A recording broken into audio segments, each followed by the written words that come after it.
l'aventure handicapable est partie d'un soir. J'ai dit à maman, je veux devenir aventurier et accomplir un exploit.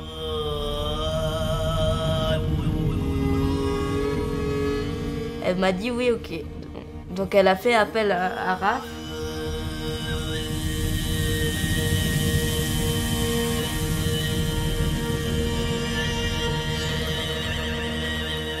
Pour moi, dans la tête, c'était assez compliqué, un enfant en situation de handicap qui ne peut pas marcher. Mais je me suis dit, c'est un beau challenge. Et on a choisi la Mongolie parce que c'est un pays déconseillé aux personnes en situation de handicap, avec très peu de routes, arides. Donc c'est un peu l'opposé de tout.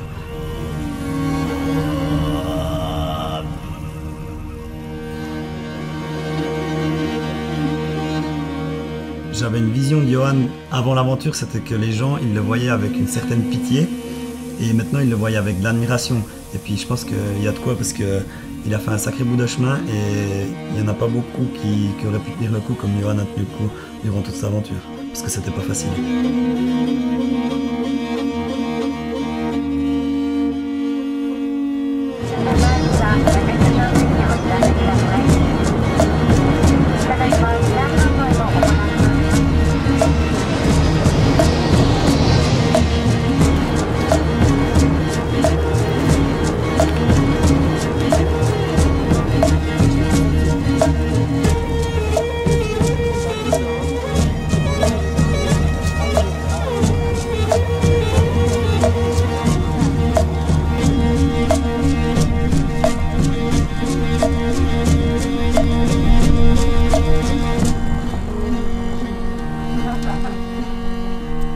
Après 31 jours de marche, on a rejoint une famille mongole. Donc ils nous ont préparé le mouton pour le soir. Et surtout la belle surprise, c'était l'arrivée de Basile et puis Audrey qui nous ont rejoints pour redébuter l'aventure pour nous parce qu'on avait déjà justement un mois de marche avant et puis là, c'était une nouvelle aventure qui commençait. Allez, moi j'aime pas. S'il te plaît. Écoute, l'aventurier, là t'exagères. Oh, bon. J'ai pas bu d'alcool depuis plus d'un mois, moi, comme ça. Il y a surtout que Raph, il a dû boire de l'alcool, je sais pas quoi, et puis il y a tout le monde qui buvait un peu, puis lui, il a cru qu'il fallait tout boire, puis il a tout bu. J'ai tout bu. Mais c'était pas la tradition, apparemment, il fallait passer le verre. Il n'a pas l'air très clair, hein.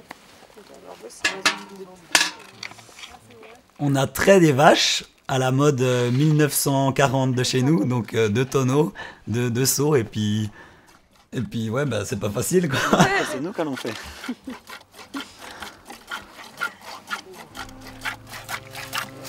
T'imagines Faut pas qu'il remonte, puis après tu presses avec tes autres doigts jusqu'en bas, c'est ça. Puis après tu peux faire ça. Cette famille mongole, ils avaient un fils, tu te rappelles, un grand gaillard. Ouais, il aimait bien me pousser. Et lui, en fait, il voulait faire prof, si je me souviens bien, à la capitale de Ulaanbaatar. Il était là pour les vacances, parce que c'était les vacances là-bas. Et alors, il nous expliquait comment il s'entraînait. Ce soir-là, tu te souviens, Ilani... Ouais, il a essayé de faire une traction. Mon frère là qui fait des tractions, c'est vraiment un singe quand il fait ça. Il fait des acrobaties et tout, c'est trop bien. Et du coup, il nous a un peu expliqué comment se déroulaient ses études. Donc c'était sympa de savoir justement comment ça se passe là-bas, les études pour eux. Là, je leur fais goûter de la damascine. Donc après une nuit de sommeil, le lendemain, on s'est préparé pour entamer une journée de marche, comme tous les jours.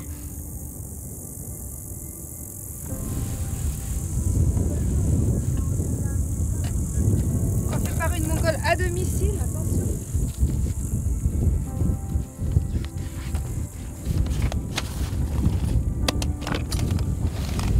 Et toujours avant de partir, tu te souviens ce qu'on faisait avec le Polaroid qu'on avait? Ah ouais, on prenait une photo de la famille avec nous. Et puis ça, c'était un peu un espèce de souvenir pour eux. Et puis ils adoraient avoir une photo de nous. Ils placardaient les photos dans les yurts, donc ouais. On avait nos tronches. Je mettais notre photo parce qu'ils voyaient personne. c'était rare que des gens passent avec une chaise roulante comme ça. Ils étaient contents d'avoir notre photo sur le mur, quoi. C'était un peu le cadeau qu'on laissait aux familles qui nous accueillaient là-bas. Puis je pense que c'est un joli cadeau parce que c'est pas de l'argent, c'est juste un joli souvenir qu'on a passé avec eux. Puis eux, ils n'ont pas d'appareil photo, donc ça restera gravé un peu dans leur yourte. Un grand plus.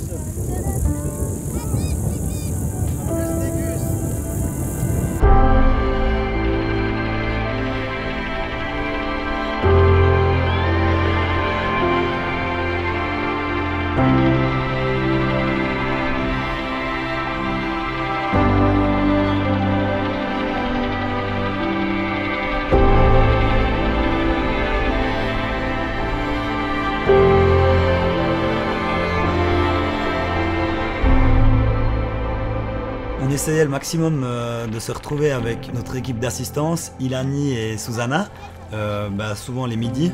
C'était aussi plus facile pour nous pour pouvoir manger quelque chose. Sinon on avait toujours un peu quelque chose avec nous. On ne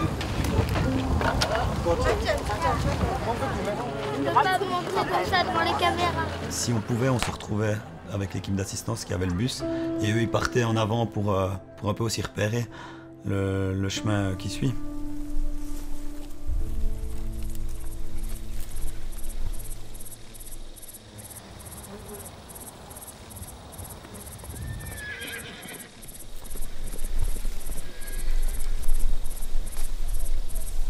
Il y a eu un soir où c'est que on a eu la chance de faire un grand gigot d'agneau.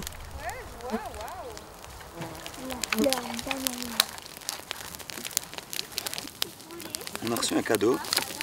On était chez des gens hier soir. Et puis Susanna, les enfants ne mangeaient pas. Puis du coup la dame elle a dit tiens, je te donne un peu de viande. Alors du coup elle nous a donné ce gigot de brebis. Ouais. Il faut qu'on le fasse parce que qu'on le fasse, mais le problème c'est qu'on fait avec les moyens du bord et c'est un peu sport. On s'en fout, là, piquer. Et c'est vrai qu'on l'avait assaisonné à notre façon, puis là, tu te souviens, vous aviez tout mangé. Tout. Ouais, c'était super bon, hein. Le bout grillé, là, il est trop... Vous voulez du pain ou on attend les patates? Grillé comme ça, c'est trop bon. Ouais. Et le soir, au bord du feu, c'était un peu décompressé, parler tous ensemble, toute l'équipe, parce que des fois on se voyait pas aussi forcément tous toute la journée, donc c'était se remémorer un peu des jolis instants. On jouait aux cartes, on n'avait pas de wifi, hein, c'était assez difficile, pas de wifi, mais justement on jouait aux cartes. On jouait à quoi d'autre encore? Au Uno, au Rumi. Au Rumi, ouais, tous des petits jeux qu'on avait pris. Et puis... Parce qu'on avait demandé aussi à notre grand-mère qu'elle mette des affaires dans le sac de Basile et Audrey pour qu'ils nous amènent, parce qu'on en avait marre. C'était pour s'occuper durant les soirées. Désolé, petit chou. À toi, Audrey, t'as pas une saloperie à lui mettre? Alors moi je vais prendre du bleu. Voilà. Ah, j'ai le droit Non, de t'as pas le droit de la jouer. Si, Bah si, quand je tire une carte, Si. j'ai le droit de jouer. Elle a joué. Mais non. Si, moi je joue du rouge. Quand tu tires une carte, t'as pas le droit de jouer. Si. Mais moi j'ai pas joué avant que je tire Bah ma t'as le carte. droit. Ah, bah, c'était boba, qu'est-ce que tu veux? Et puis c'était aussi l'occasion d'expliquer notre début d'aventure à Audrey et Basile et notre arrivée en Mongolie. Alors là on est arrivé à l'aéroport de Ulaanbaatar et il nous manque 2 bagages. Et la chaise était un peu dans un piteux état, donc on verra bien ce qui se passera après. Hein? Il manque un frein, mais enfin, il est cassé. Ouais. Puis toi Ilani? Ouais. Donc voilà, il y a Bastos qui est là. Et puis du coup, on attend nos bagages. Saint-Beno. Bonjour Sambano. Saint-Beno. Sambano. Bayerla. Bayerla. Merci. Merci. Au revoir. Au revoir. Bayerta. Bayerla. Là, Bayerla. Merci. Bayer. Saint-Beno.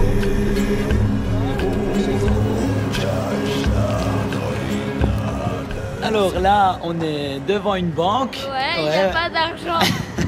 On est Alors trop contents. déjà, c'est le premier jour qu'on arrive. C'est la deuxième fois qu'il n'y a pas d'argent.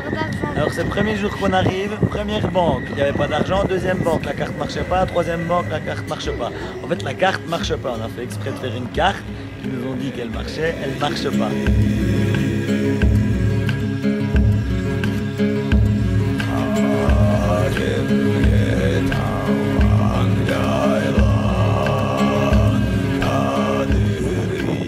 Là, je suis devant la statue de Gengis Khan au centre d'Oulan-Bator. Et en fait, c'est notre point d'arrivée avec Johan. Donc en plein centre d'Oulan-Bator. Puis là, je suis en train de prendre les données GPS avant de partir pour le départ.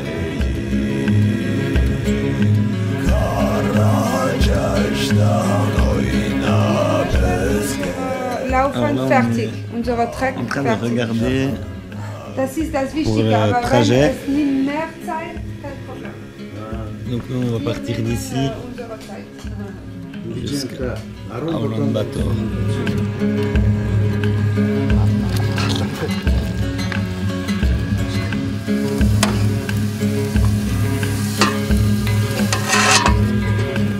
Pourquoi il faut charger? Parce que quand on sera, nous, en train de marcher, on ne pourra pas beaucoup avoir de prise électrique.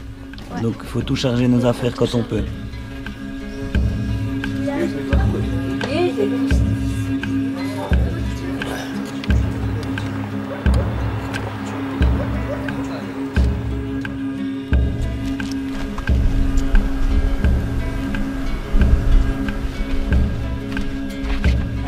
Ja, diese alles ist gut. Hier ist Nein, Nein. das ist die Straße, ich will gut.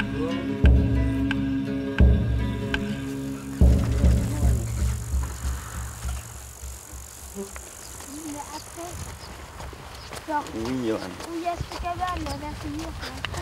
Johan qui a peur des sauterelles. Oui, ben voilà. Franchement, je préfère qu'on me voie pas du tout. Parce que moi, j'ai peur des sauterelles. Alors, je préfère qu'on me voie pas du tout avec la moustiquaire, qu'on me voie sursauter toutes les 2 minutes, ça. C'est pas grave. Wop, wop. Ok. Non. Des fois, en arrivant près des yourtes, on voyait, ils faisaient sécher des espèces de trucs sur les yourtes. On ne savait pas trop quoi. Toi, tu dois te souvenir. Ouais, c'était un espèce de fromage, un peu un fromage en plaque comme ça. T'as tout compris ce qu'elle a dit, c'est bon? Ouais, elle m'a demandé si je le mangeais, imagine. T'as vu, c'est ça ce fromage. Tu devais sucer ça, puis quand tu mettais ça dans la bouche, ça avait vraiment le goût de vomi. Exactement, non, c'était horrible. Puis il fallait sucer ça, puis pour sucer ça et arriver à la fin du truc, c'est mort. C'était compliqué. Ouais, c'était impossible. Surfire. Surfire. Surfire. Empire. Surfire. Ouais, alors des fois on avait des jolis petits passages, surtout dans les marécages. Ouais, les marécages, donc j'essayais de prendre la chaise comme je pouvais, donc on essayait en avant, ça passait pas, en arrière. Johan se faisait secouer dans tous les sens. Et puis il y avait aussi encore une chose dans les marécages qui nous gênait. Ah ouais, il y avait les moustiques et les mouches. Les moustiques et les mouches qui nous tournaient autour. Ils nous tournaient autour toute la journée. C'était assez dur.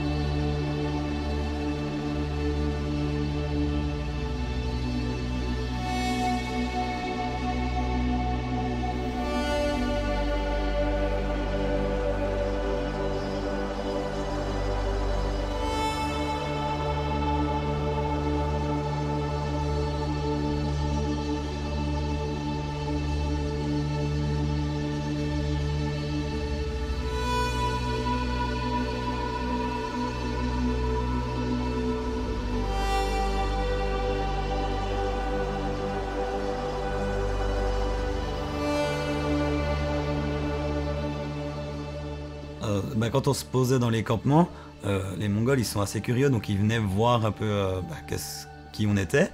Et souvent aussi ils nous rapportaient de la nourriture, ils nous faisaient tester, après ils nous expliquaient un peu leur culture, d'où ils venaient. Ça partait dans des discussions, sauf que discussion mongole, quand tu parles pas le mongol, ça partait un peu dans tous les sens. Essaye d'ouvrir. Machine, là. Machine. Pam. C'était.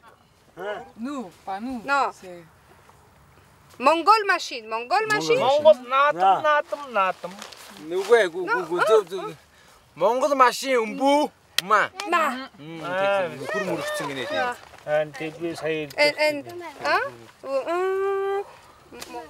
And machine. Alors, Machine, comme ça. elle danse la Macarena. Mongol Machine. C'était assez folklore. Quoi. Assez compliqué. Ouais, mais c'était assez rigolo parce que de voir les autres aussi essayer de comprendre, qu'on comprenait que dalle, c'était, en fait, on rigolait bien ces soirées-là. Même Khachtal. Khachtal. Khachtal, Mouron, Seling.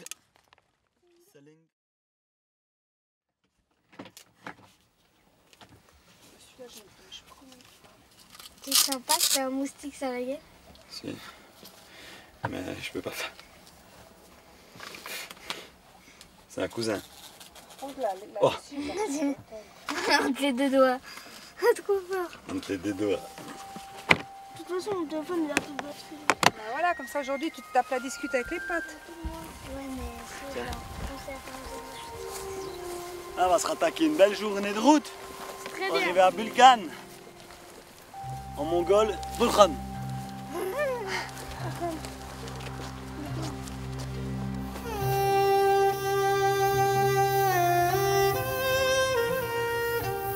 On est sur une route direction Bulgan. Il fait monstre chaud, hein yo? Ouais. Mais enfin, on n'a pas le choix avant d'arriver dans les villes. On se tape toujours 15-20 km sur la route. Parce que d'aller à côté, ça devient difficile. Comme là, il y a des marécages. Et puis, ça prend beaucoup plus de temps et puis beaucoup plus d'énergie. Donc on se tape la route, mais c'est aussi beaucoup plus dangereux.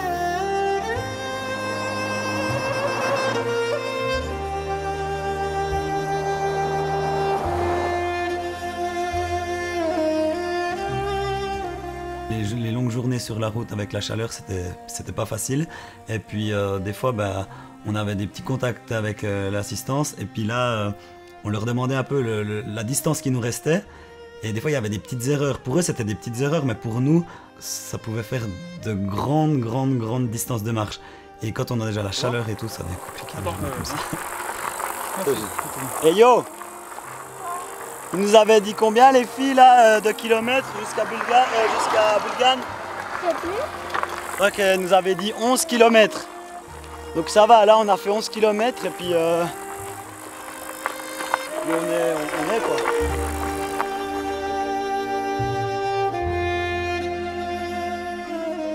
Après une bonne grosse journée de marche, il y avait un petit talus, on monte et là bam, on voit la ville de Bulgan. Et pour nous ça signifiait jour de repos.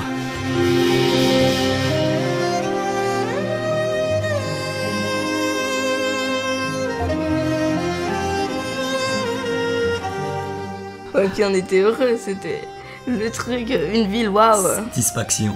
Ouais, voilà.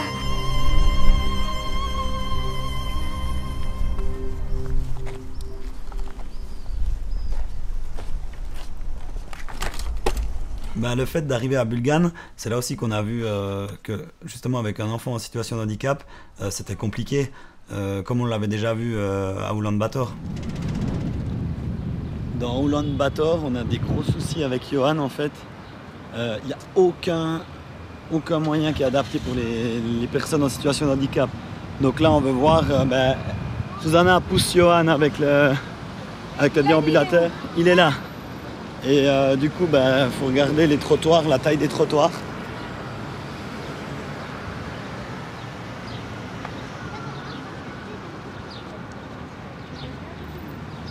Donc à chaque fois qu'on doit monter d'un trottoir à l'autre, il n'y a pas forcément de petits supports.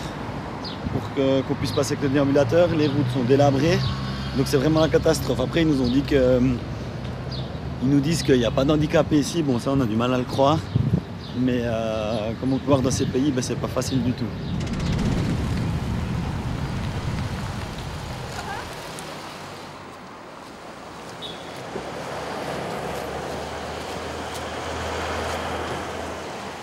Après une bonne nuit de repos, on a mangé des crêpes, c'était un peu notre jour off. Donc ça aussi a permis à Johan de faire tes devoirs avec ton frère. Celui qui dit le premier, le reste. Ouais. Alors la prochaine, il gagne un truc. Tu t'es même coupé les cheveux, si je me souviens bien, avec ton frère. C'est sûr hein, qu'elle ne va pas lui couper dessus. Ouais, elle va te faire répéter. Et Lani, il est où que je te... Attends. Ouais, non, D'abord, tu fais. Donc c'était aussi un peu visiter la ville.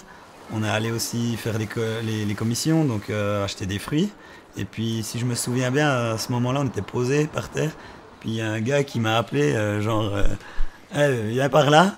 Puis je suis allé voir, puis là, la surprise, le koumous. Regarde dans les tonneaux. Filme dans les tonneaux. Ouais, merci, ça va pas. Oh maman, t'as même des petites mouches avec. Oh putain, c'est chaud. C'est un peu gazeux. Ah ça envoie sa mère. Moi je te dis que j'en vois pas. Le koumous. Koumous. C'est du koumous, c'est du lait de jument fermenté. C'est du lait de jument fermenté.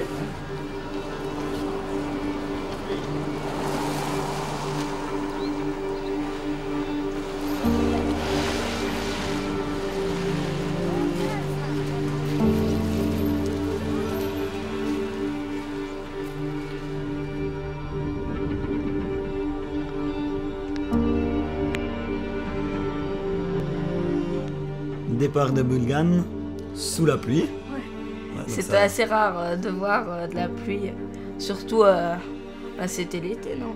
Ouais, en fait c'était un de nos premiers jours de pluie, donc c'est vrai que c'était assez rare de marcher sous la pluie.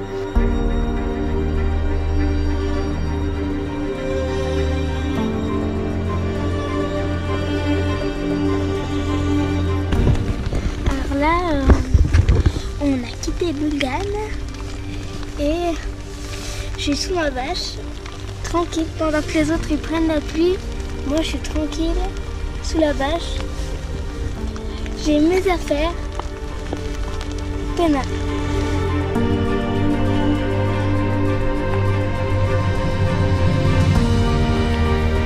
Mais après on a aussi rencontré pas mal de personnes le long du chemin.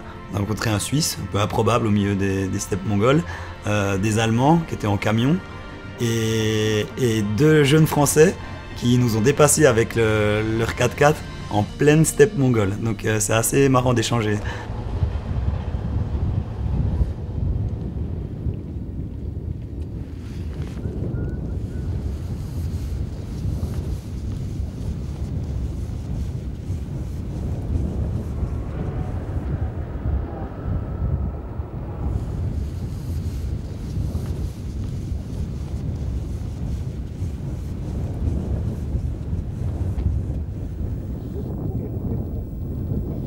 Ah bah là on s'est arrêté dans une yourte et puis il y a une famille mongole et là ils sont en train de faire des beignets. Très bon ça. Ah, toi, là. Attends, on bat. Ulaanbaatar. On va pindah Indonesia. Elle est visible.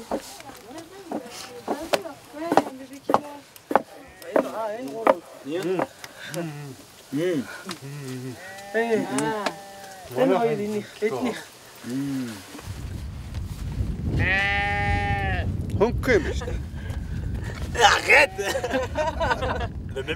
Regarde, regarde. Et vas-y, regarde, regarde comme il fait. Il est amoureux de toi.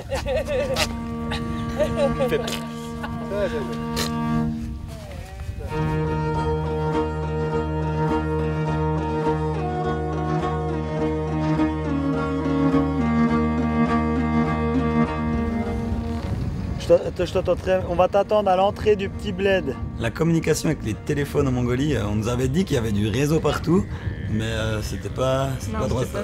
M'entends?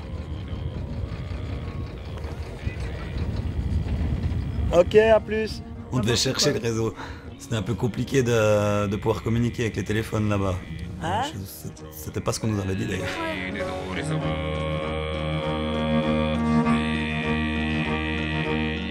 Et fin de journée, oui, on était toujours bien motivés, bien chaud parce que on était chaud de notre marche.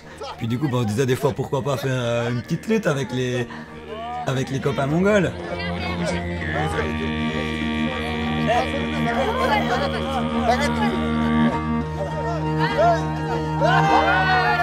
Donc il y a tout le monde qui participait, l'assistance, ceux qui marchaient, et on s'est ramassé des bonnes raclées, surtout moi.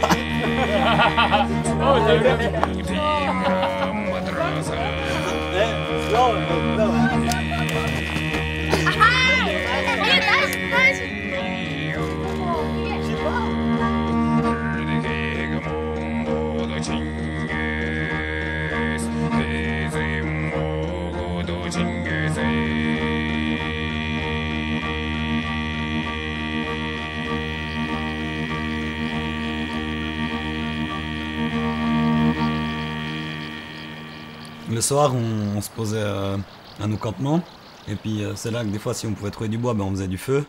Et c'est là que toute la finesse des aventuriers, c'est le feu avec la pierre à feu et le couteau. Alors là, on va allumer un feu.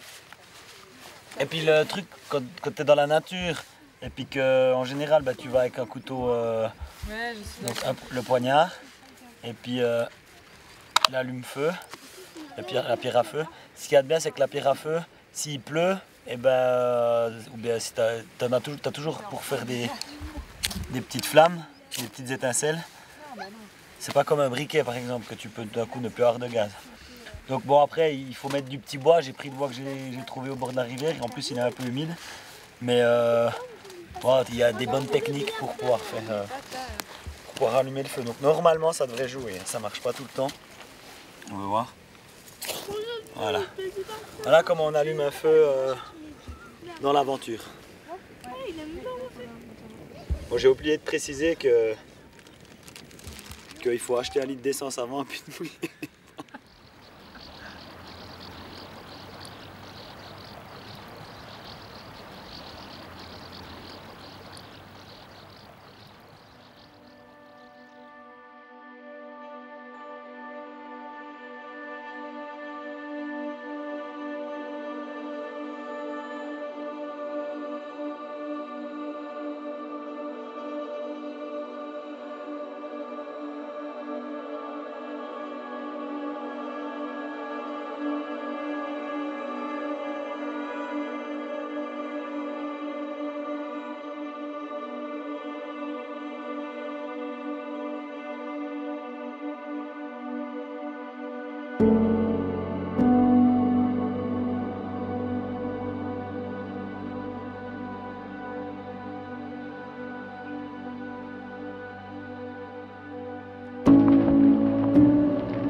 Alors du coup là il fait assez chaud, puis on a fait que 10 km, donc la moitié de ce qu'on doit faire.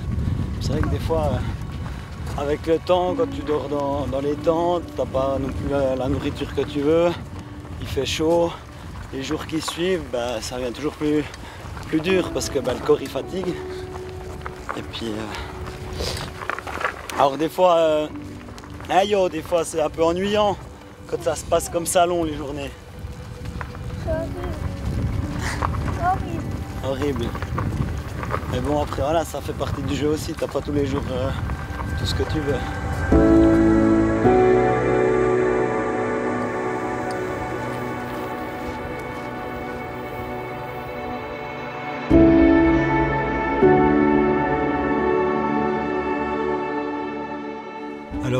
le soir, on essayait souvent de trouver un petit point d'eau, une petite rivière. C'était bien pour justement pour laver nos affaires ou des fois se baigner si on pouvait. Mais c'est vrai que plus on avançait, moins il y avait d'eau. Comparé au début où c'est qu'on avait des grandes rivières, des grands lacs où là on pouvait sortir le kayak pour faire des descentes. Ouais, puis surtout c'est le kayak où on faisait le maximum de kilomètres. Ouais.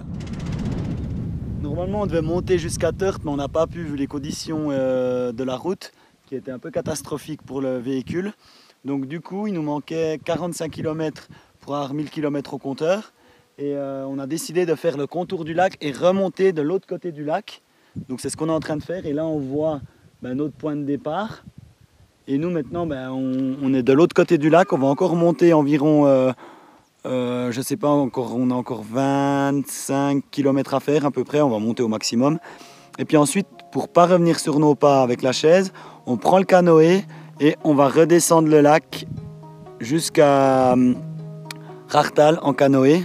Et ensuite, on continue notre route direction Ulaanbaatar.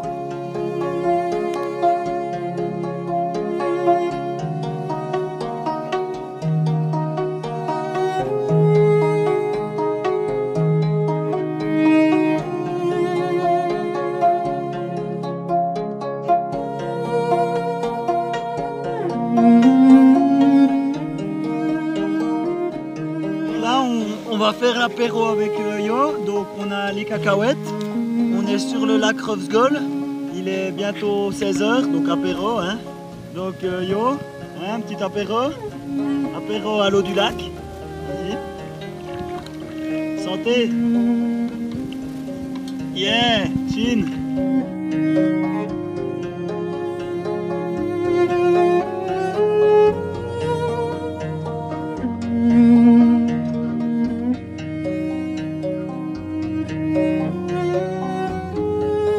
On est sur une rivière, petite rivière.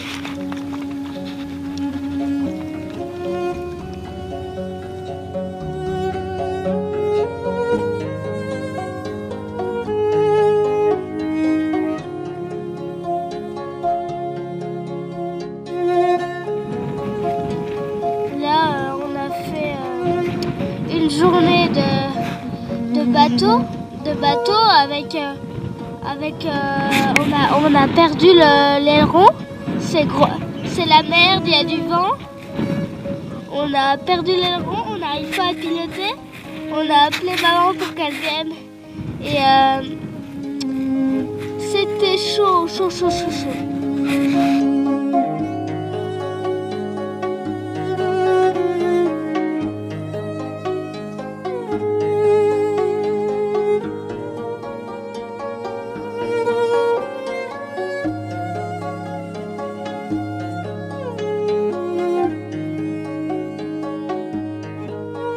On s'était arrêté pour manger.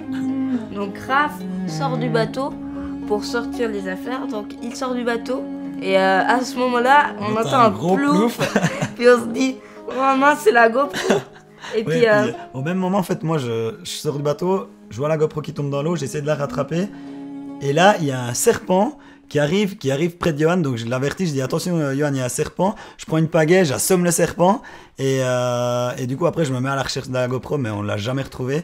Et on a perdu toutes nos belles images de 3 jours de kayak dans la rivière. Mais c'est ce qui était le plus difficile, c'est pas de perdre la GoPro, mais c'est toutes les images qu'il y avait à l'intérieur en fait.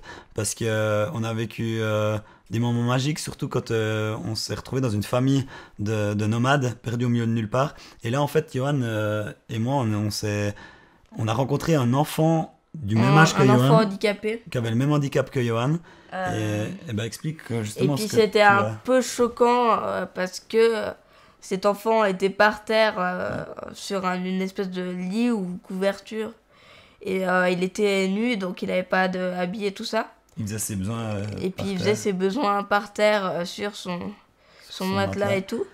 Et puis après, tu voyais les enfants jouer dehors. Et puis lui, il restait là.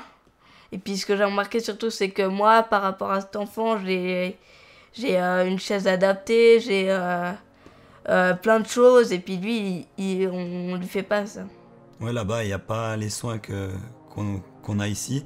Et c'était beau de voir Johan, enfin pour moi, de voir Johan essayer d'expliquer à l'enfant, d'y montrer, même à la maman de l'enfant, d'y montrer ses prothèses, les exercices qu'il fait pour un peu améliorer son handicap. Et de voir Johan avec cet enfant comme ça, c'était assez prenant quand même. Et justement, toutes ces images, bon, c'est un peu ce qui nous reste dans notre tête à nous. Les images, maintenant, elles sont là. Et le reste, elles sont dans la rivière de Mongolie.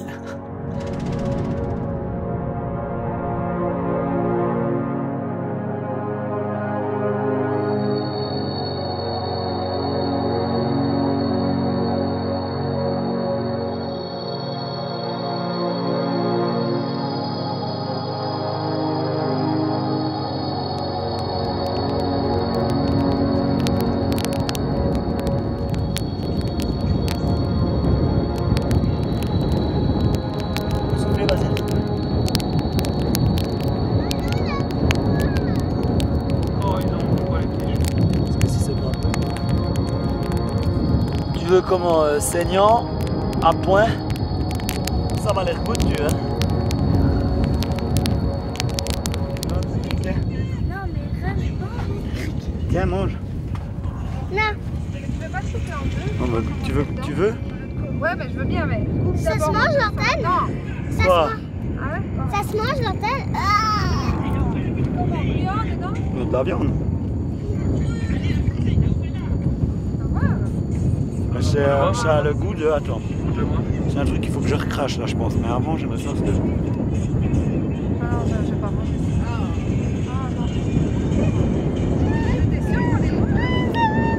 C'est hyper acide. Ça a le goût de... Attends. C'est comme si je bouffais de la benzine. Après une nuit de sommeil sur la colline, on part pour l'aventure sur les routes en terre dans les steppes.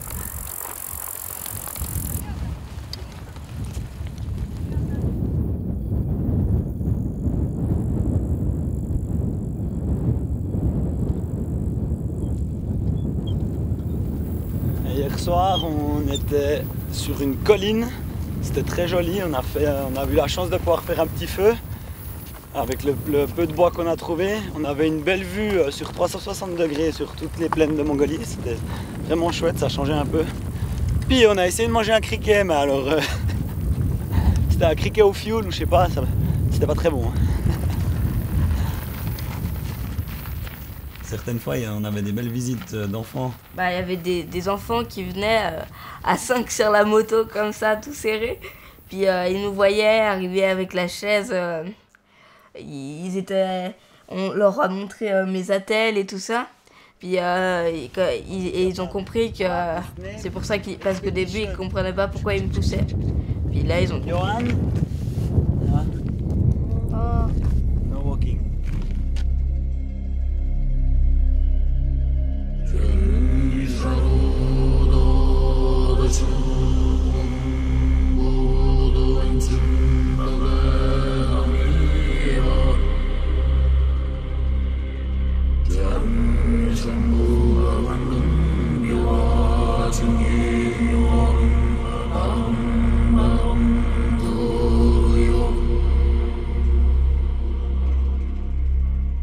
Ce qui était assez difficile en fait, c'est la monotonie, tous les jours les mêmes paysages. C'est vrai que pour toi c'était assez pesant. Ouais.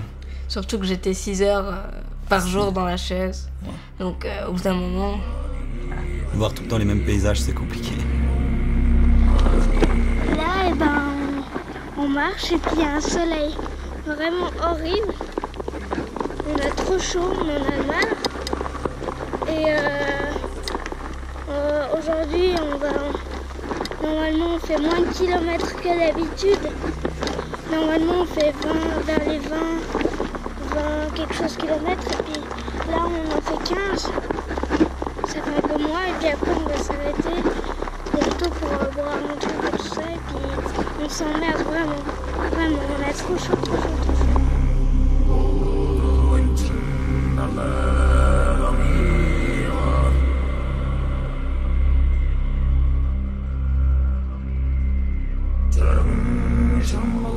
Durant le voyage, voyage, on a eu plusieurs sortes de paysages. Donc le lac Rovsgol, des grands étendues de forêt, après des steppes à l'infini. Et là, on arrivait dans la partie un peu aride, donc désert, chaleur. Ça commençait à devenir compliqué en plus avec les jours qu'on avait derrière.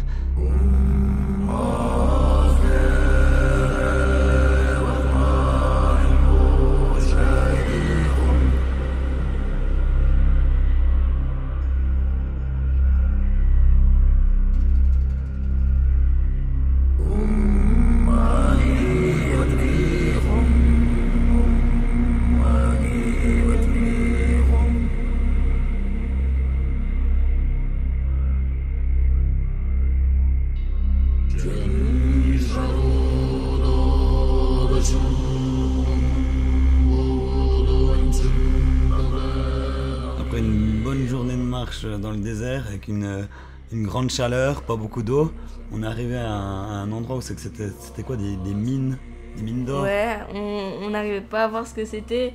Puis on s'est renseigné auprès d'un Mongol, puis il nous a dit que c'était un endroit où il faisait des mines. Ouais, bref, des mines d'or, quelque chose comme ça. Mais surtout, ce qui était important, c'est qu'il y avait un point d'eau là. Et c'était un peu le dernier point d'eau qu'il y avait avant la suite du voyage. Donc ça a fait du bien à tout le monde de pouvoir se baigner et puis de pouvoir se rafraîchir surtout. Alors on arrive où? Là, on arrive à un village que je ne sais pas le nom et que je ne saurais même pas le prononcer, je pense. Et petite journée, donc on a fait... De toute façon, c'était prévu. Hein. On a fait 16 km 42, ouais, on aura 16 km 500. Et puis on va se poser. Et puis on va un peu se ravitailler, bouffer un truc. Puis on verra, on va repartir demain, je pense. Mais on va faire tranquille aujourd'hui.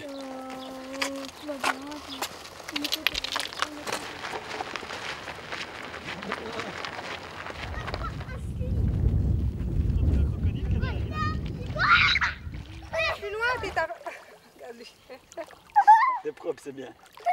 Trop bien. Hey, regarde ce plongeon. Regarde ce plongeon.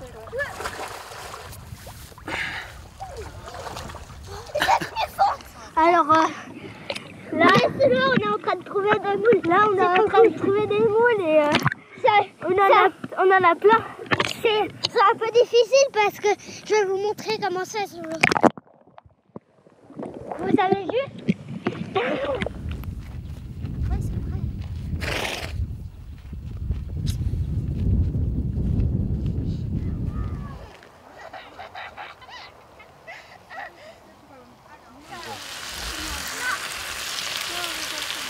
Qu'est-ce que tu manges là? Écoute, une spécialité d'Audrey. Là-bas, c'est toujours la même, c'est du mouton. Mais il y a le dessert. Mais elle a mis des pommes, de l'oignon. C'est très bon. Délicieux. Ça change. Le goût de mouton très chaud, hein, très chaud. Goûte le petit bout de pomme.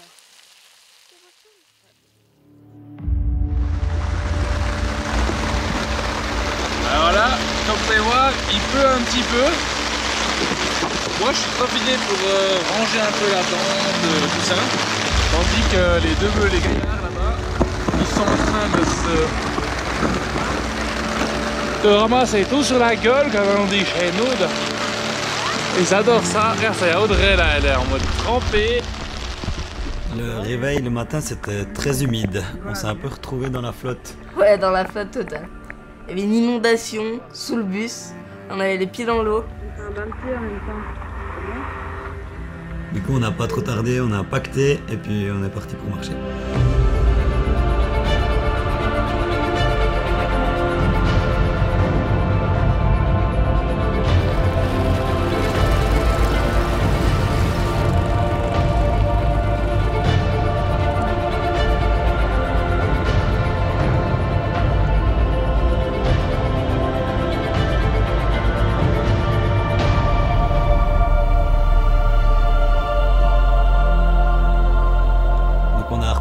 Et puis là on a attaqué les pistes dans les plaines et puis c'est vrai qu'avec les journées de pluie qu'il y a eu, ça vient vite marécageux, donc avec la chaise ça va encore, mais on a rencontré pas mal de camions, de véhicules coincés et nous on a eu aussi ce problème là au départ pour rejoindre notre point de départ.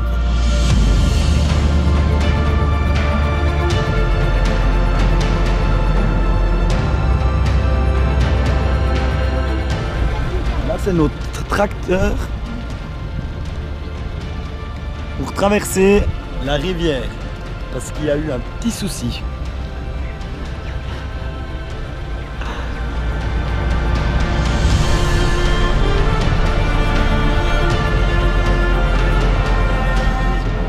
Aujourd'hui c'est mon anniversaire, j'ai 30 ans et puis comme cadeau je note des points GPS toute la journée pour le projet et puis j'ai une fraise tagada. Joyeux anniversaire.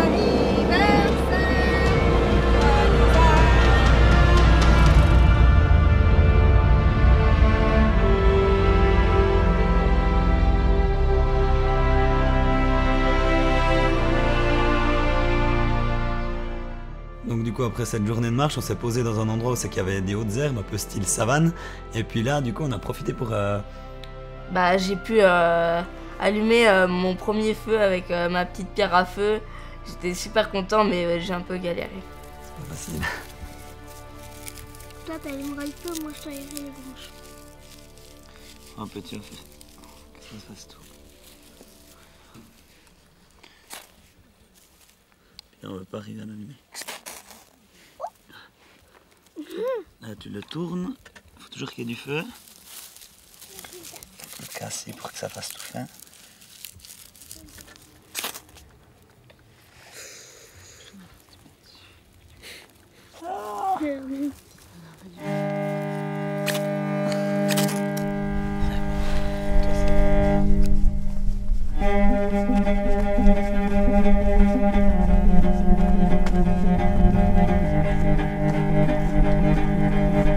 Monter un bon talus, assez difficile. En plus, il y avait le soleil. Il faisait très chaud. Et puis là, on se retourne, puis on voit dans un coin, dans une espèce de trou, 2 chiens. Qui étaient en train de mourir sous la chaleur. Ouais, d'agoniser. Puis on les a pris avec nous. Puis on les a mis dans le bus. Et après le soir, on leur a donné à manger et tout. Puis après, ils nous accompagnaient. Enfin, un des 2 chiens nous accompagnait. Comme si l'aventure n'était pas assez compliquée, on s'est dit tiens, on prend encore 2 chiens. Ouais, c'était pas mal. Et c'était une belle compagnie. Là, j'en chie. C'est monstre chaud, puis une petite montée, et du sable, ça ralentit la chair. Et avec les jours accumulés, au bout d'un moment, on fatigue. Bon, ça, on est maintenant un peu plus, on a 2 chiens en plus. Donc, ça se sort, je pourrais aller promener un petit coup les chiens pour me découvrir les jambes.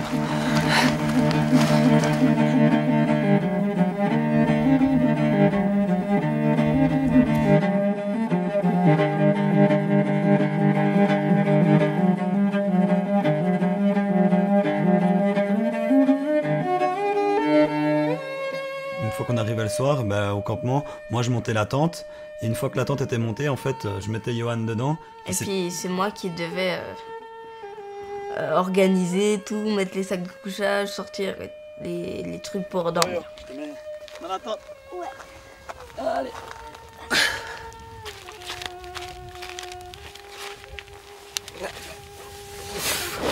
Ça fait grave. Allez.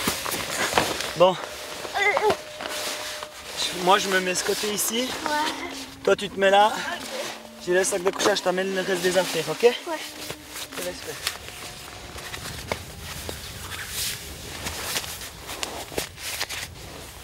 Vas-y petit gars. T'en sors.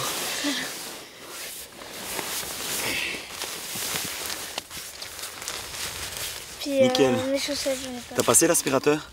Non. Bon tu passes encore l'aspirateur, tu me fais les vitres. On n'a pas On se retrouve après, ça marche? On n'a pas d'électricité. Oui. J'ai fait un peu. Ah et puis, tu sais, là on va vite envoyer message balise hein, Attends, c'est moi qui appuie. pour que Abuela, les mamans, la famille, et ça. Alors, tu Tous les soirs, on avait un système de balises. Et puis justement, on devait envoyer un message. On devait envoyer un message à tout le monde pour dire que on allait bien. Comme ça, ils pouvaient suivre aussi notre progression. Ici. Tu sais à quoi ça sert la balise? Ouais. C'est Ouais, là, c'est juste. C'est pour envoyer un message à tout le monde. Ouais, à toute la famille. Puis là, on va juste le mettre dehors. Et puis après, on presse OK. Et puis ça envoie le message. On le pose là. Il faut juste que ça prenne le GPS là. Le satellite.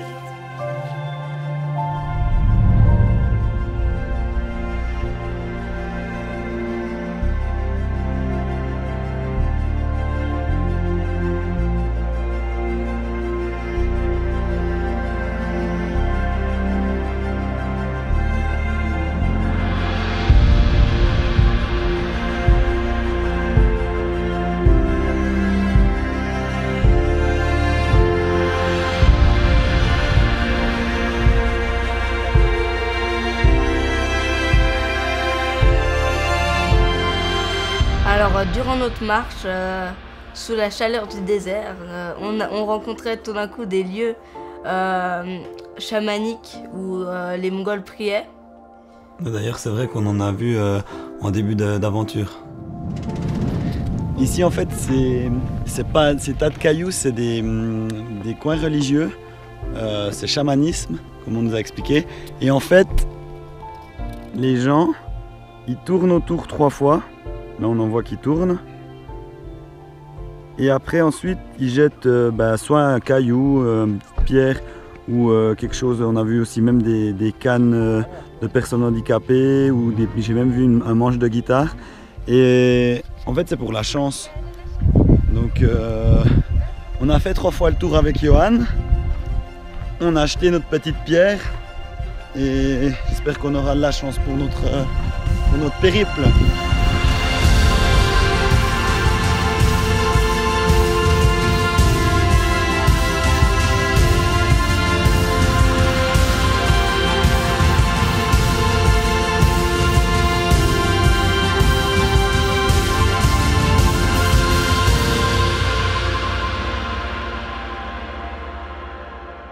Le soir, on est arrivé, on a posé le campement.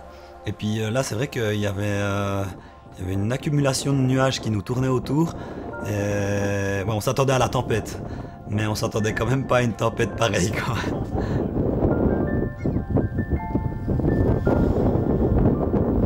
Tu penses qu'il y a quoi là? Là, je ne sais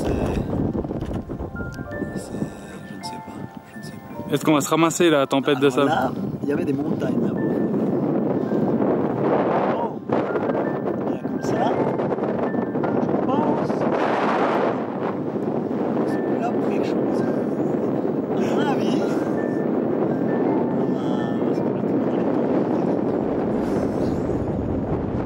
Alors, la tempête de sable, c'est particulier parce que d'un coup, il y a beaucoup de vent, puis après, ça s'arrête. On n'entend plus du tout de vent, plus rien. Puis après, 2 minutes après, il y a la vraie tempête de sable qui arrive. Justement, la phrase « le calme avant la tempête », ça se ressent bien à ce moment-là. Alors, les chiens... Alors là, on est en train de vivre une tempête de sable. Oh là là là là.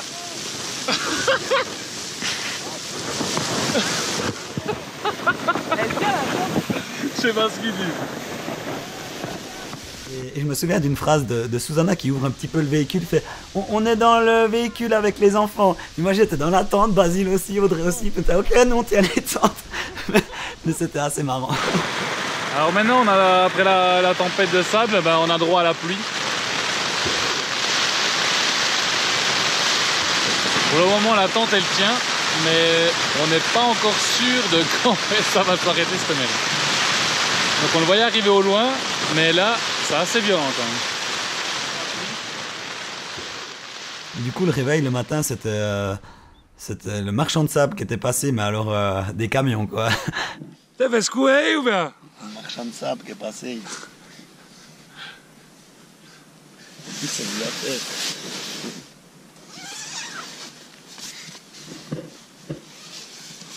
Marchand de sable qui est passé là-bas. Il y a un pantalon là. Un t-shirt. Non, il faut bien dire que les tentes étaient complètement fermées. Et quand on voit les quantités de sable qu'il y a dedans, on peut s'imaginer la violence de la tempête.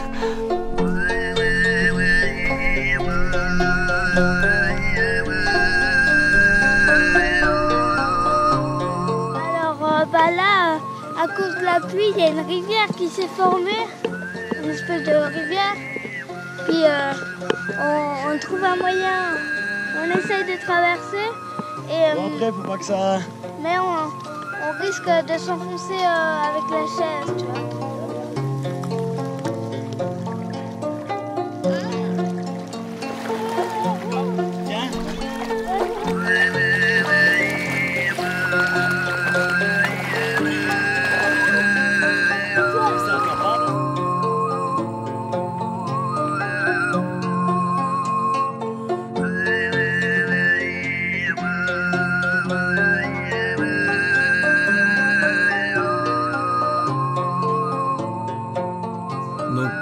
La journée après la tempête de sable, donc on part marcher, on pensait que tout était passé, et puis là, qu'est-ce qui nous suit derrière? Un gros nuage noir, on voyait déjà la pluie qui passait, on la voyait arriver quoi. Ouais, donc du coup, là, on s'est repris une bonne grosse démerdée. Il y a un orage qui s'approche, et on espère atteindre la ville, et pas que l'orage nous arrive dessus quoi. Alors là, on marche avec Yo et Basile et il fait beau. Sauf le petit détail qu'il y a derrière nous. Le petit détail qu'il y a derrière nous qui est en train de se former là. Donc à votre droite, vous avez la dépression de ici Météo Suisse. Donc on peut voir du côté de Rovsgol, donc plutôt sur le bas, 35, 30, 34, 35 degrés qu'on aura pour environ 30 minutes.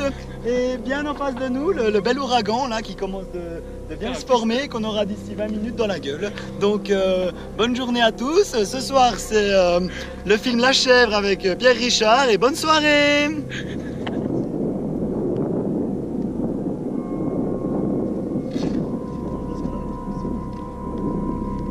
Bon, là ce qu'on sait pas c'est que là-bas c'est la grosse tempête de sable. On en voit une à gauche là mais une petite. Puis là-bas il y a un peu le mur quoi. Zion, t'es prêt? Ouais, je suis prêt.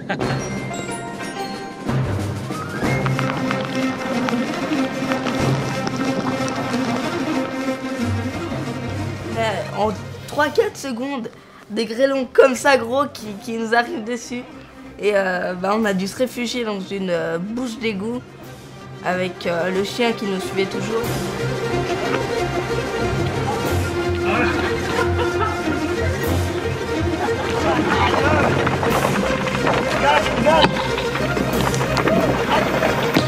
Je me bouche d'égout avec mon pote le chien. Ça commençait à se remplir et puis il y avait de l'eau partout et des grêlons qui tombaient sur la chaise. Ça avait troué la bâche pour la pluie et puis Raph sur la chaise comme ça en train de me protéger comme je pouvais.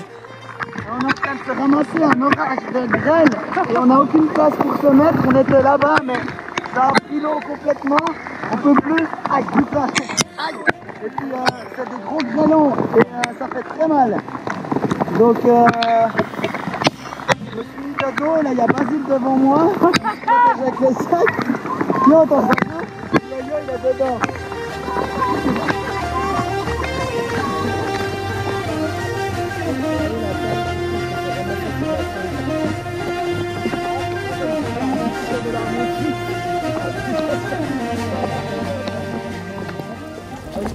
Ben là on vient de se ramasser un orage de grêle.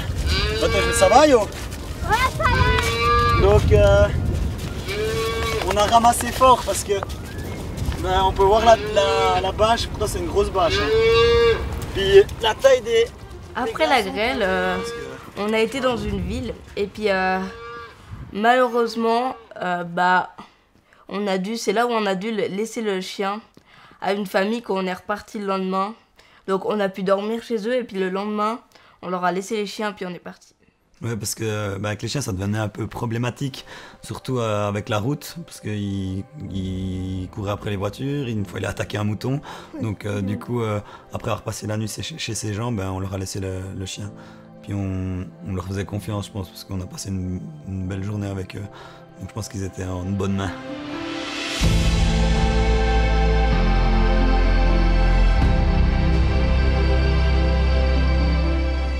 Salut tout le monde, c'est Yo et Rav. Nous allons faire un manège dans le désert de Gobi.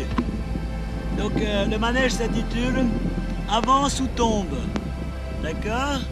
T'es prêt, Johan? Ouais, au secours.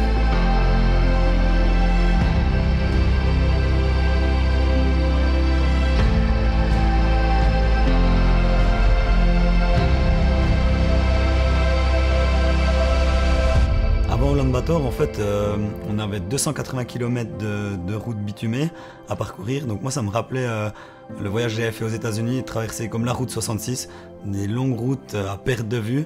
Et c'est vrai que c'était assez compliqué parce que déjà les voitures, c'était pas forcément très beau. Et le soir, on aimait bien aussi un peu se relâcher. En fait, on avait vraiment besoin de se relâcher.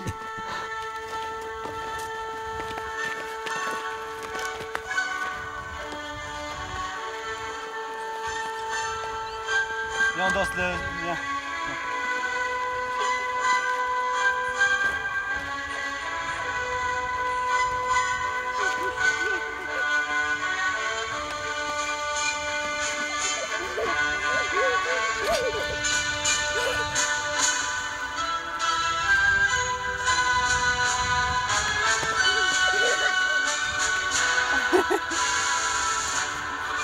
Ça c'est après environ 800 km de marche, tu deviens complètement taré quoi.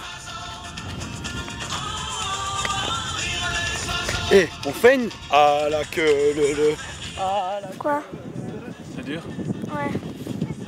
Et je sais pas quoi faire. Puis sinon tout va bien et ça... Qu'est-ce qui te manque le plus? Le wifi et rien d'autre. Même pas l'école? L'école, encore moins. Non? Ça me manque mais pas du tout. Puis là, même la vue, ça te dit pas quelque chose? C'est une vue, un paysage, il y en a partout. Hein. Toute la journée c'est la même chose donc... Là, tu trouves que c'est la même toute la journée? Ouais. Sauf qu'on est de haut. C'est tout. Je vais avoir ça demain. Donc. Là, c'est la chaise à caca. En fait, le problème qu'on avait avec Johan, c'est que moi, je peux pas... Déjà, pour lui, c'est pas très drôle si je le tiens pendant qu'il est en train de faire caca. En plus, il est lourd. Alors du coup, j'ai acheté une chaise dans un magasin de trek. J'ai fait un trou, donc la chaise hyper légère. Je l'ai coupé, j'ai fait le trou dedans. Et puis, il fallait trouver une chaise qui est justement, qui n'est pas de barre qui passe à travers. Parce que s'il fait caca tout le temps sur la barre, c'est pas marrant. Et du coup, voilà comment Johan se débrouille pour aller aux toilettes en Mongolie. Parce qu'il faut préciser qu'en Mongolie, il n'y a pas de toilettes. Les peu de toilettes qu'il y a dans la nature, c'est des trous. Puis lui, ça va pas, il peut pas se tenir dans la position du caca. Donc voilà avec quoi il fait caca.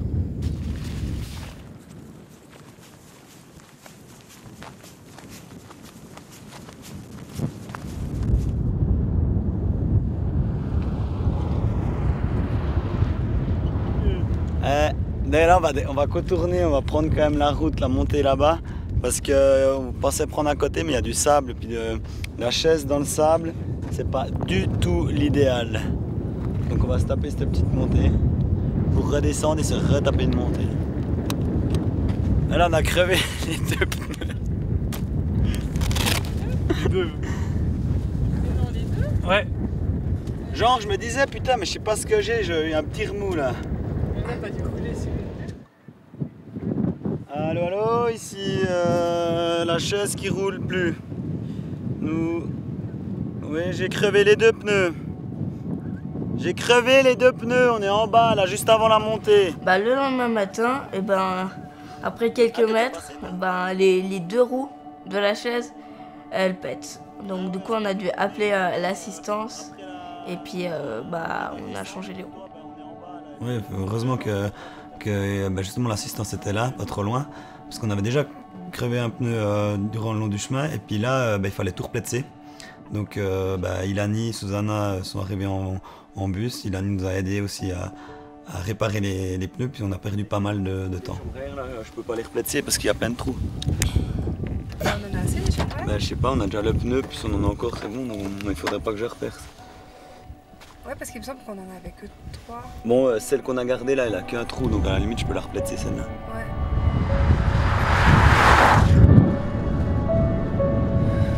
Ouais, vas-y là. Le meilleur assistant du monde. Toi, tu regardes moi cet assistant, regarde. Tu donnes à Jean-Jean. Tu es l'assistant.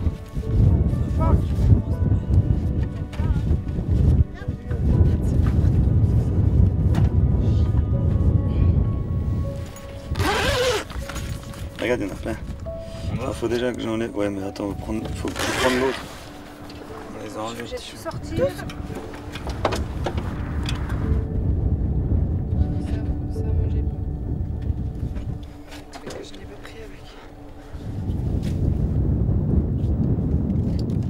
On n'allait pas s'arrêter sur une crevaison parce que on avait déjà eu pas mal de problèmes, surtout dès le départ de l'expédition. Après 4 jours, on a cassé la chaise, les 2 soudures de l'avant qui ont littéralement pété. Ouais. On a un gros problème en fait. La soudure de la chaise a pété des 2 côtés. Une chaise qui était censée tenir ces 1000 km. Comme quoi le matériel ramasse beaucoup. Donc bon là heureusement on est tout près du lac, on a une belle vue, mais à mon avis on va rester 2-3 jours ici et on veut partir du côté de, je pense, Moron, donc ça nous fait bien 100 km pour réparer la chaise parce que on peut pas continuer comme ça, elle va péter. Et puis le problème c'est que c'est de l'alu. Donc le problème c'est que l'alu pour souder c'est déjà pas facile, donc ici je pense pas qu'on va trouver, donc on devra magouiller, installer une pièce en métal ou je sais pas, puis mettre des vis, mais c'est un peu la chaise, mais c'est l'aventure, c'est comme ça. Qu'est-ce que t'en penses? Ah, ça c'est le chef assistant qui a dit, c'est la mauvaise qualité. Voilà, Raph essaye tant bien que mal d'expliquer ce qu'on souhaiterait faire, en fait, comment on souhaiterait réparer. Je pense que là, ils vont aller farfouiller pour trouver une pièce dans tout ce bordel.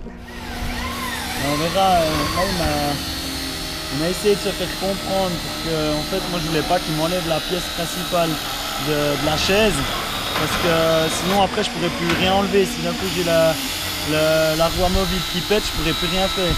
Donc je voulais juste qu'il installe la pièce dessus, qu'il fixe la pièce dessus sur la chaise.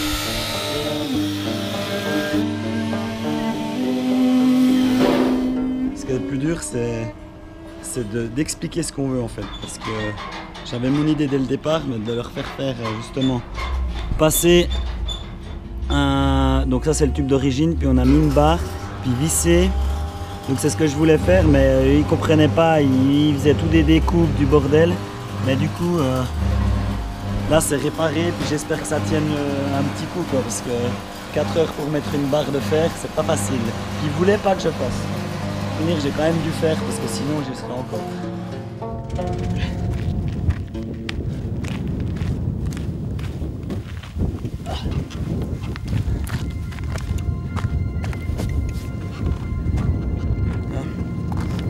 C'est bon. Après 9.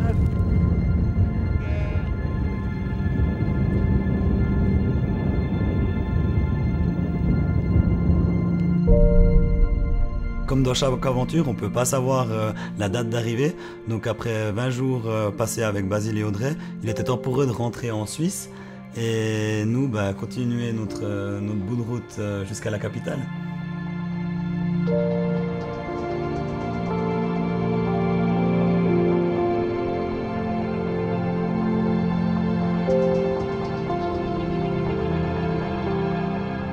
Après une longue journée de marche interminable, on entame une grande montée, puis arrivé en haut, qu'est-ce qu'on voit? La ville, la fameuse ville Ulaanbaatar. Notre point d'arrivée, donc c'était un peu la délivrance.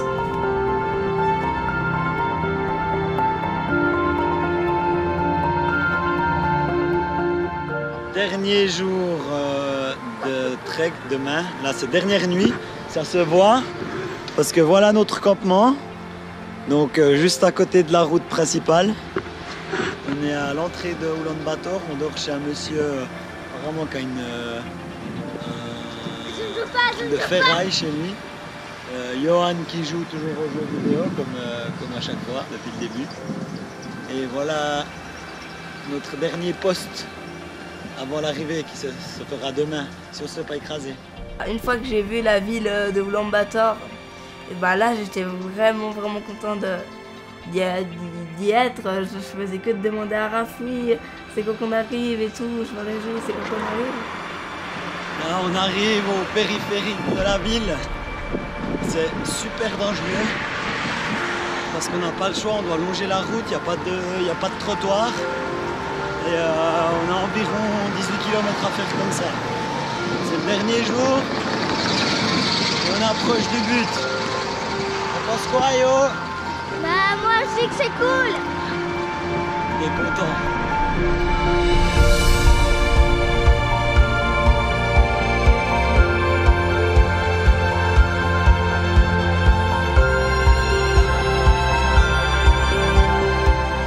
Un kilomètre à ce jour historique où le premier enfant IMC de 11 ans aura parcouru 1000 km sans aucun moyen motorisé à travers les steppes mongoles. Ouais. Et Johan, bientôt, il est aventurier dans 1 kilomètre.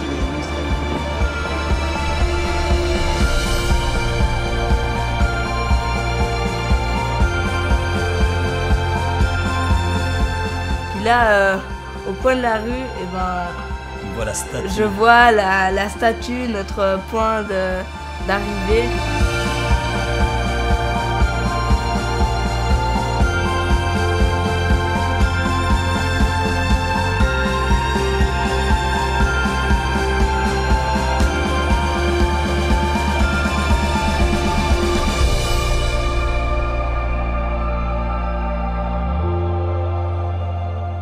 Je me souviens de ce moment parce qu'il y avait Susanna qui était là, qui nous attendait.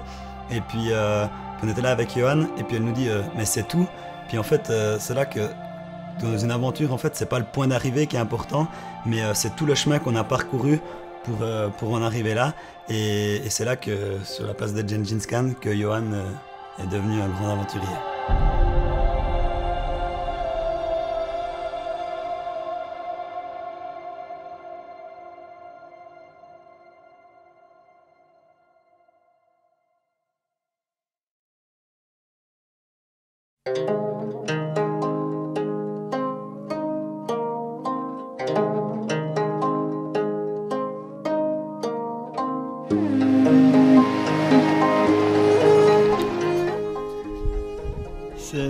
Ça sera notre première nuit sous tente en Mongolie. On n'a toujours pas commencé l'aventure, là on part en fait à notre point de départ et on vient de quitter Ulaanbaatar. Puis je crois que les enfants sont contents, on sait que le début. Hein. Alors, sens des aiguilles d'une montre, tu visses, donc là tu vas visser. Sens inverse des aiguilles d'une montre, tu dévisses. C'est apéro car c'est le dernier jour avant le départ, demain on part avec Johan. Donc, Chin. Chin. Ah, je mets le nom à la chaise. Et c'est quoi?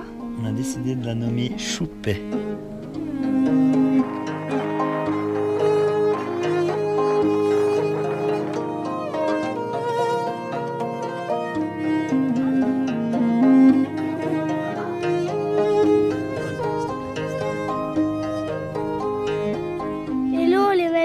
Il faut que je vous montre quelque chose.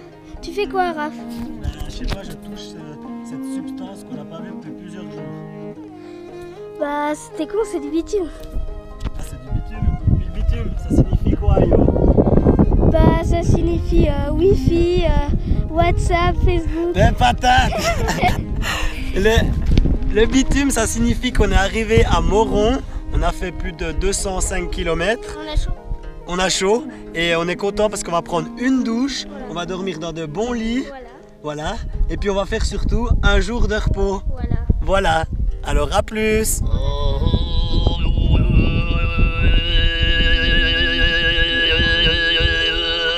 Je vais ralentir un peu là parce que c'est 5 km/h, hein, pas qu'on se chope un radar. Alors ici c'est le boucher du coin, c'est un petit boucher de la région. Il nous fait des bons petits morceaux de viande, comme on peut voir. On n'avait pas signé pour ça, nous. Nous, on nous avait dit plage, sable, douche tous les soirs, riad. Puis là, on n'a rien de ça, quoi. On s'est vraiment fait avoir. Le coq est mort, le coq est mort. Il ne dira plus cocody, cocoda. Il ne dira plus cocody, cocoda. Cocody, cody, cocody, coda. Cocody, cody, cocody, coda. C'est fini! Yes! Allez, allez Jean-Jean! Tire!